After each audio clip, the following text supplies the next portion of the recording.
नीरा थोपटेवाडी मैदानाचा गट क्रमांक 32 सुटला। या गट क्रमांक 32मध्ये आज आपल्याला एक टॉपचा पायरा बघायला भेटला, तो म्हणजे मिलिंद शेठ पाटील कोसगाव यांचा भुंगाडॉन। चालू सीझनमध्ये टॉपमध्ये पळणारा अमित शेठ भाडले यांचा वादळ।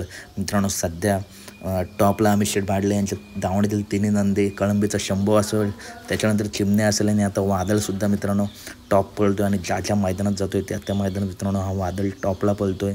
प्रत्येक मैदानात गुलाल घेतो आणि आजसुद्धा मित्रांनो गुलाल ही गाडी नक्कीच घेऊ शकते, कारण टॉपचा स्पीड लागला आहे। पब्लिकने गाडी लागली होती, परंतु त्याच जोमात त्याच जोशाने अंतराने गाडीने गटपास केला आहे। भुंगाडॉनने आणि वादळने आणि मिलिंद शेठ टॉपचंच नियोजन करतात, त्याच्यामुळे भुंगालासुद्धा चांगलं यश मिळतं। गाडीवरती होते विठ्ठल नाना, त्यांचंसुद्धा खूप खूप अभिनंदन। तर कशी वाटली व्हिडिओ नक्की सांगा। व्हिडिओ आवडले असेल तर नक्की व्हिडिओ लाईक करा, चॅनलला सबस्क्राईब करा। आणि मित्रांनो, आज या नीरा थोपटेवाडी मैदानामध्ये टॉपचे सेमी 100% आपल्याला बघायला भेटणार आहेत। तर सेमीच्या अपडेटसाठी सुद्धा चॅनलला सबस्क्राईब करा, व्हिडिओला लाईक करा, व्हिडिओ जास्तीत जास्त शेअर करा। धन्यवाद मित्रांनो।